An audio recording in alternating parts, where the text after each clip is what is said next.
अस्सलामुअलैकुम वरहमतुल्लाहि वबरकातुहु। बिस्मिल्लाहिर्रहमानिर्रहीम। अर्रहीकुल मख्तूम। మహాప్రవక్త సల్లల్లాహు అలైహి వసల్లం గారి జీవిత చరిత్ర. మహాప్రవక్త సల్లల్లాహు అలైహి వసల్లం గారి జననం, 40 ఏళ్ల పవిత్ర జీవితం. శుభజననం. దైవ ప్రవక్త సల్లల్లాహు అలైహి వసల్లం మక్కాలో షెబే బనీ హాషిం అనే చోట ఫీల్ సంఘటన జరిగిన మొదటి సంవత్సరం రబీఉల్ అవ్వల్ మాసం 9వ తారీఖున సోమవారం పూర్వ సంధ్యా సమయాన జన్మించారు. అప్పుడు నౌషిర్వాన్ పట్టాభిషేకమై 40వ సంవత్సరం నడుస్తుంది. క్రీస్తు శకం ఏప్రిల్ నెల 20 లేదా 21వ తారీఖు 551వ సంవత్సరం అది. అల్లమా ముహమ్మద్ సులేమాన్ మన్సూర్ పురి రహమతుల్లా అలై మరియు మొహమ్మద్ పాషా ఫల్కి పరిశోధన ఇది. ఇబ్నే సాద్ ఉల్లేఖనం ప్రకారం దైవ ప్రవక్త సల్లల్లాహు అలైహి వసల్లం గారి మాతృమూర్తి అమీనా ఇలా చెప్పారని ఉంది. దైవ ప్రవక్త సల్లల్లాహు అలైహి వసల్లం జన్మించినప్పుడు నా శరీరం నుండి ఓ జ్యోతిర్మయ కాంతి బయటకు వచ్చింది. దీని ఫలితంగా సిరియా మహల్లు వెలిగిపోయాయి. ఇమామి అహ్మద్ ఈ విషయానికి సంబంధించిన ఓ ఉల్లేఖనాన్ని హజరత్ రియాజ్ బిన్ సారియా చెప్పినట్లు తన గ్రంథంలో ఉటంకించారు. కొన్ని ఉల్లేఖనాల్లో జనన సమయాన కొన్ని సంఘటనలు దైవ దౌత్యం ముందస్తు సూచనలుగా చెప్పడం జరిగింది. అంటే కిస్రా దర్బారులోని 14 స్తంభాలు పడిపోయాయి. అగ్ని ఆరాధకులైన మజూస్ల అగ్నిగుండం చల్లారిపోయింది. సావా సముద్రం ఎండిపోయింది. చుట్టుపట్ల గల చర్చీలు పడిపోయాయి. ఇది బైహఖీ ప్రవచనం. అయితే మొహమ్మద్ గజాలి ఇది సరైనది అని ఒప్పుకోరు. జననం తర్వాత ప్రవక్త సల్లల్లాహు అలైహి వసల్లం గారి మాతృమూర్తి ఈ శుభవార్తను అబ్దుల్ ముత్తలిబ్కు చేరవేశారు. ఆనంద పరవశులై పరుగున అక్కడికి వచ్చారాయన. శిశువును కాబా గృహంలోనికి తీసుకువెళ్ళి అల్లాహకు కృతజ్ఞతలు తెలుపుకుంటూ ప్రార్థించారు. ఆ శిశువు పేరు ముహమ్మద్ అని పెట్టారు. ఈ పేరు అప్పట్లో అరేబియాలో చలామణిలో ఉన్న పేరు కాదు. అరబ్ సంప్రదాయం ప్రకారం 7వ రోజు ఖత్నా చేశారు. దైవ ప్రవక్త సల్లల్లాహు అలైహి వసల్లంకు తల్లి తరువాత అందరికంటే ముందు అబూ లహబ్ బానిసరాలు సూబియా పాలు పట్టింది. అప్పుడు ఆమెకు మస్రూహ్ అనే పాలు తాగే తనయుడున్నాడు. సూబియా ప్రియప్రవక్త సల్లల్లాహు అలైహి వసల్లం కంటే పూర్వం అబ్దుల్ ముత్తలిబ్ కుమారుడు హంజాకు కూడా పాలు పట్టింది. ప్రవక్త సల్లల్లాహు అలైహి వసల్లం తర్వాత ఈమె అబూ సల్మా బిన్ అబ్దుల్ అసద్ మఖ్జూమీకి కూడా పాలు పట్టింది. బనీ సాద్ తెగలో అరేబియా ప్రజల సంప్రదాయం ప్రకారం వారు తమ పిల్లలను నగర వాతావరణానికి దూరంగా రోగాల నుండి రక్షణ కోసం పాలు పట్టే బద్వీ స్త్రీలకు, పల్లె స్త్రీలకు అప్పజెప్పేవారు. అంతేకాదు పల్లె వాతావరణం పెరగడం వల్ల వారి శరీరం దృఢంగా సౌష్ఠవంగా మారాలని, పైపెచ్చు చిన్నప్పటి నుండే స్వచ్ఛమైన అరబీ ఉచ్చారణ నేర్చుకోవాలని కోరేవారు. ఈ సంప్రదాయం ప్రకారమే అబ్దుల్ ముత్తలిబ్ పాలు పట్టే దాయాను వెతకనారంభించారు. ఇలా దైవ ప్రవక్త సల్లల్లాహు అలైహి వసల్లంను అబూ జువైద్ కుమార్తె అయిన హలీమాకు అప్పజెప్పడం జరిగింది. ఈమె బనీ సాద్ బిన్ బకర్ తెగకు చెందిన మహిళ. ఈమె భర్త పేరు Haris bin Abdul Uzza. Abu Kabsha పేరున పిలువబడేవాడు.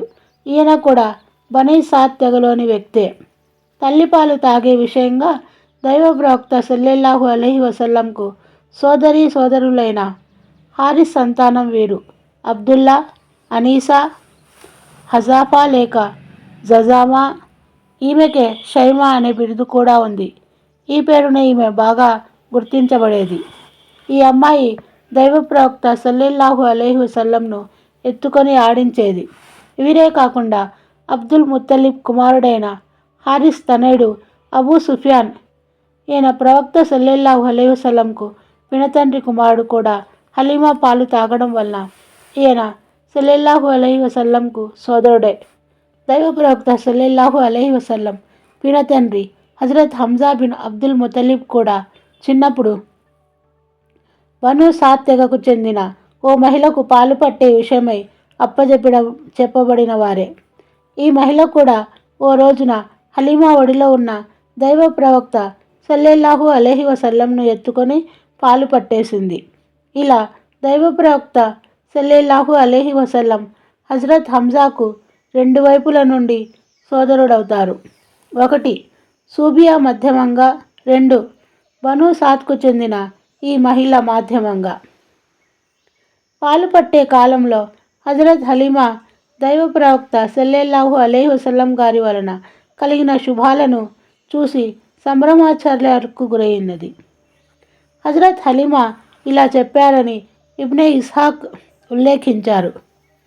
నేను నా భర్త వెంట పాలు త్రాగే కుమారుణ్ణి ఎత్తుకొని బను సాద్కు చెందిన కొందరు స్త్రీలతో ఊరిని వదిలి పాలు త్రాగే పిల్లలను వెతుకుతూ బయలుదేరాము. అది కరువు కాలం. కరువు వల్ల ఎవరి వద్ద ఏమీ మిగల్లేదు. నేను నా తెల్ల కంచెర గాడిదను ఎక్కి ఉన్నాను. వెంట ఓ పెంటి ఒంటె కూడా ఉంది. కానీ అది ఓ చుక్క పాలు ఇస్తే ఒట్టు. ఇటు ఆకలికి నా పిల్లవాడు ఏడవడం వల్ల రాత్రి వేళల్లో మాకు నిద్ర కూడా కరువైంది. నా వక్షస్థలంలోనూ పాల చుక్క లేదు. ఒంటె పాలిచ్చేది కాదు. మేము వర్షం కోసం ఎదురు చూస్తున్న రోజులవి. నేను నా కంచెర గాడిదను ఎక్కి బయలుదేరగా అది బలహీనంగా బక్కచిక్కి ఉండడం వలన అడుగులో అడుగు వేసుకుంటూ నీరసంగా నడవడం వల్ల మా బిడారం వాళ్ళందరికీ చిరాకు కలుగుతుంది. ఎట్టకేలకు మేము పాలు తాగే పిల్లలను వెతుకుతూ మక్కా చేరాము. మాలో ప్రతి ఒక్కరూ దైవ ప్రవక్త సల్లల్లాహు అలైహి వసల్లంను చూపడం కూడా జరిగింది. అయితే ఆయన ఓ అనాథ బాలుడని తెలియగానే మేము ఆ పిల్లవానికి తండ్రి లేనందున తగిన ప్రతిఫలం లభించదనే ఉద్దేశంతో నిరాకరించి వెళ్ళిపోయాము. ఈ పిల్లవాడు అనాథ, వితంతువు అయిన ఈ బాలుని తల్లి కానీ తాత కానీ మనకేమిస్తారు అని అనుకున్నాము. ఈ కారణం వల్లనే మాలో ఎవరు ఆ బాలుని తీసుకోవడానికి ముందుకు రాలేదు. నా వెంట వచ్చిన స్త్రీలందరికీ ఎవరో ఒక పిల్లవాడు లభించాడు. కేవలం నాకే లభించలేదు. తిరుగు ప్రయాణం చేసే సమయం రాగానే నేను నా భర్తతో, దైవసాక్షి, ఇదేం బాగాలేదు. నా స్నేహితురాళ్ళందరూ పిల్లలను ఎత్తుకుంటే పిల్లవాడు లేకుండా నేనెలా తిరిగి వెళ్ళేది? వెళ్ళి ఆ పిల్లవాడిని తీసుకువస్తానని చెప్పాను. పర్వాలేదు, బహుశా అల్లా అందులోనే మనకు శుభం కలిగించవచ్చునని ధైర్యం చెప్పారాయన. నేను వెళ్ళి ఆ అనాథ బాలుణ్ణి ఎత్తుకున్నాను. కేవలం మరే బాలుడు లభించకపోవడమే దానికి కారణం. హజరత్ హలీమా రజియల్లా అన్హా ఇంకా ఇలా అన్నారు. పిల్లవాడిని తీసుకొని తిరిగి నా గుడారంలోకి వచ్చి నా వల్లో పడుకోబెట్టుకోగానే నా పాలిళ్ళు పాలతో నిండిపోయాయి. అతను కడుపారా పాలు తాగాడు. ఆ తరువాత అతని సోదరుడు కూడా కడుపారా పాలు తాగాడు. ఆ తర్వాత మేము ఆదమర్చి నిద్రపోయాము. అంతకు మునుపు మేము ఎప్పుడూ మా పిల్లవాడినితో పాటు నిద్రించేవారము కాదు. ఇటు నా భర్త ఒంటెపాలు పితకడానికి వెళ్ళగానే దాని పొదుగు పాలతో నిండుగా ఉంది. ఆయన పితికిన పాలను మేము కడుపు నిండా తాగాము. ఎంతో హాయిగా రాత్రి గడిచిపోయింది. ఉదయాన్నే నా భర్త, హలీమా, దైవసాక్షి, నీవు ఓ శుభం గల ఆత్మను పొందావు అని అన్నారు. నేను కూడా అదే ఆలోచిస్తున్నానప్పుడు. హలీమా రజియల్లా అన్హా ఇంకా ఇలా అంటారు. మా బిడారం బయలుదేరింది. నేను నా బలహీనమైన కంచరగాడిదెనెక్కి కూర్చున్నాను. ఆ పిల్లవాడు కూడా నా ఒడిలోనే ఉన్నాడు. అయితే దైవసాక్షిగా చెబుతున్నాను, ఆ గాడిద బిడారం మొత్తాన్ని దాటేసి ముందుకు వెళ్ళిపోయింది. మరే గాడిద కూడా దాని గమనాన్ని అందుకోలేకపోయింది. అది చూసి నా స్నేహితురాళ్ళు నన్ను పిలుస్తూ, ఓ అబూ జువైద్ కూతురా, ఇదేమిటి? మమ్మల్ని కూడా కాస్త చూడు. నీవు మా వెంట వచ్చేటప్పుడు ఎక్కి వచ్చిన కంచర గాడిదేగా ఇది అని అరిచారు. అవునవును, దైవసాక్షి, ఇది ఆ కంచెల గాడిదే సుమా, దీనికి ఏదో ప్రత్యేకత ఏర్పడిందమ్మా అని బదులిచ్చాను నేను. బను సాత్యగా నివాస ప్రదేశంలోని మా ఇండ్లకు మేము చేరుకున్నాము. ఆ కాలంలో మా ప్రాంతం అంతటి కరువు ప్రాంతం ఈ భూమిపై మరొకటి ఉందన్న విషయం నాకైతే తెలియదు. మేము తిరిగి వచ్చిన తరువాత నా మేకలు మేత కోసం బయటకు వెళితే కడుపు నిండా మేసి నిండు పొదుగులతో తిరిగి వచ్చేవి. ఆ పాలను పితికి మేము త్రాగేవాళ్ళం. ఆ కాలంలో ఏ వ్యక్తికి ఒక్క చుక్క పాలు లభించేవి కాదు. వారి పశువుల పొదుగులు ఎండిపోయి చుక్క పాలు కూడా లేకుండా ఉండేవి.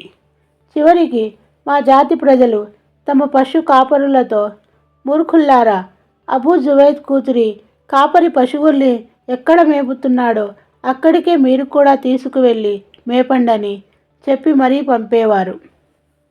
అయినా వారి మేకలు అర్ధాకిలతోనే తిరిగొచ్చేవి. వాటి పొదుగుల్లో చుక్క పాలు కూడా ఉండేవి కావు. నా మేకలు మాత్రం నిండిన పొదుగులతో ఇంటికి వచ్చేవి. ఇలా మేము అల్లాహ్ తరపున క్రమం తప్పకుండా శుభాల వృద్ధే జరుగుతున్నట్లు గమనిస్తున్నాం. బాలునికి 2 ఏళ్ల ప్రాయం వచ్చింది. పాలు పట్టడం మానేశాను. 2 ఏళ్ళు పూర్తయ్యే లోపల ఆ బాలుడు ఇతర బాలుర్ల కంటే శారీరకంగా దృఢంగా అంగసౌష్ఠవంతో పెరిగిపోయాడు. ఆ తరువాత అతన్ని మేము అతని తల్లి వద్దకు తీసుకువెళ్ళాము. అయితే మేము అనుభవిస్తున్న శుభాలను దృష్టిలో ఉంచుకొని అతను మా వద్దనే ఉండాలని అభిలాష మాలో పుట్టుకు వచ్చింది. అందుకని మేము అతని తల్లితో మాట్లాడాము.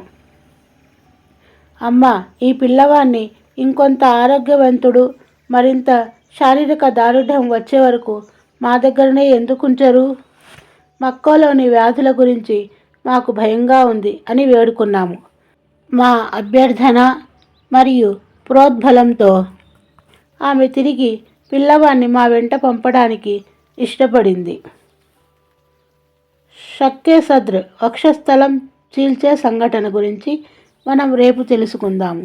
అస్సలాము అలైకుం వరహమతుల్లాహి వబర్కాతుహు.